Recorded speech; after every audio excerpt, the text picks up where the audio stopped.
दोस्तों, रात के सन्नाटे में जब पूरा शहर गहरी नींद में डूबा था, तब एक लड़की धड़कते दिल और कांपते कदमों के साथ घर से बाहर निकली। आसमान में टिमटिमाते तारे उसके दर्द और बेबसी के गवाह थे। उसके हाथ में सिर्फ एक छोटा सा बैग था, जिसमें कुछ कपड़े और थोड़े पैसे थे। मन में हजारों सवाल उमड़ रहे थे, लेकिन किसी का भी जवाब उसके पास नहीं था। वह स्टेशन की ओर बढ़ रही थी, लेकिन उसके कदम बार बार पीछे खींच रहे थे। क्या वह सही कर रही है? क्या दुनिया उसे स्वीकार करेगी? लेकिन एक बात तय थी, अब उसे वहां नहीं रहना था जहां हर दिन उसका आत्मसम्मान कुचला जाता था।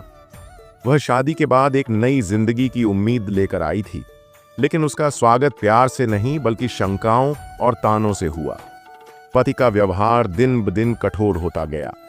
पहले शब्दों से चोट दी जाती, फिर हाथ उठने लगे, फिर लात घूंसे पड़ने लगे। जब उसने विरोध किया तो उसे और भी बुरी तरह पीटा गया। तू औरत है, तेरा काम बस सहना है, ये बात उसके कानों में अक्सर गूंजती। मायके में शिकायत की तो जवाब मिला, ससुराल में थोड़ा सहना पड़ता है, हर लड़की के साथ ऐसा ही होता है। सास ससुर से कहा तो उन्होंने हंसी में टाल दिया, बीवी को काबू में रखना ही पड़ता है, नहीं तो सिर चढ़ जाती है। वह रातों को जाग कर सोचती, क्या यही शादी होती है? क्या हर लड़की की किस्मत यही होती है? फिर वह खुद को समझाने लगती, शायद मैं ही गलत हूं, शायद मुझे ही सहनशील बनना चाहिए। लेकिन जैसे जैसे वक्त बीता, दर्द बढ़ता गया और सहने की ताकत खत्म होती गई। एक दिन पति ने सबके सामने उसे बेरहमी से मारा और कोई भी उसे बचाने नहीं आया। तब उसे एहसास हुआ कि अब और नहीं। ट्रेन प्लेटफॉर्म पर आ चुकी थी। उसने बिना किसी मंजिल और बिना किसी योजना के उसमें कदम रखा। ट्रेन की खिड़की से बाहर झांकते हुए उसने सोचा, अब कहां जाऊं? कौन मेरा अपना है? क्या कोई मुझे अपनाएगा? तभी उसकी नजर ट्रेन में बैठी कुछ औरतों पर पड़ी। कुछ विधवाएं थीं, कुछ साध्वियां जो सफेद साड़ियों में लिपटी हुई थीं। उनकी आंखों में गहरी उदासी थी, लेकिन चेहरे पर एक अनोखा सुकून था। उसने हिम्मत जुटाई और उनमें से एक से पूछ लिया, आप सब कहां जा रही हैं?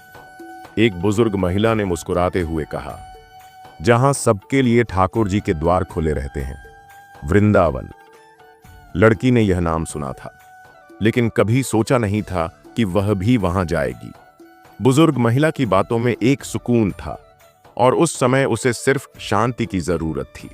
वह भी उसी राह चल पड़ी। जैसे ही उसने वृंदावन की धरती पर कदम रखा, उसे कुछ अजीब सा महसूस हुआ। मंदिरों की घंटियों की आवाज, गलियों में गूंजता राधे राधे और हर तरफ भक्ति का माहौल। पहली बार उसे लगा कि शायद यही वह जगह है जहां उसे सुकून मिलेगा। लेकिन सवाल वही था, अब आगे क्या? वह धीरे धीरे गलियों में घूमने लगी। कोई उसे नहीं जानता था और ना ही वह किसी को जानती थी, लेकिन हर चेहरे में एक अनकहा दर्द था, हर आंख में एक कहानी। एक वृद्धा उसे देखकर बोली, बेटी, पहली बार आई हो? लड़की ने सिर हिलाया। वृद्धा ने अपनी थाली में से थोड़ा प्रसाद उसकी ओर बढ़ाया। उस प्रेम में उसे मां की झलक दिखी।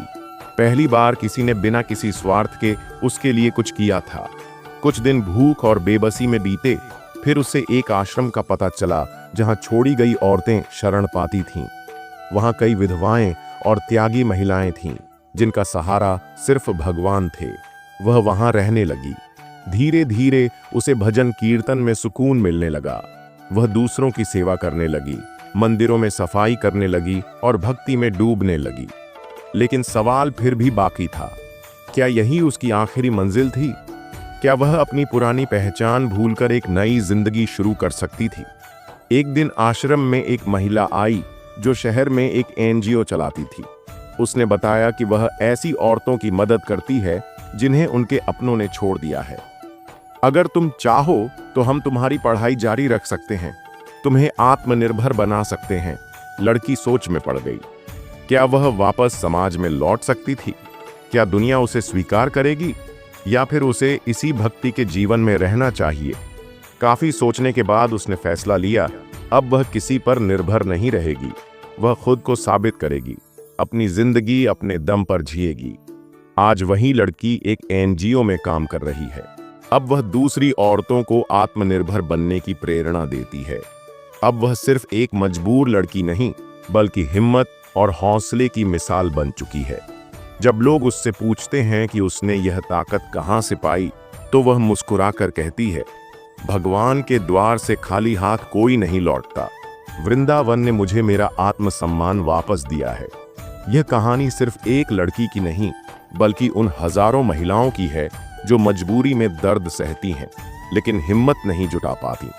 पर याद रखना, जीवन एक बार मिलता है और उसे डर के साये में नहीं, बल्कि सम्मान और प्यार के साथ जीना चाहिए। कभी कभी भागना गलत नहीं होता, अगर वह भागना खुद को बचाने के लिए हो। राधे राधे।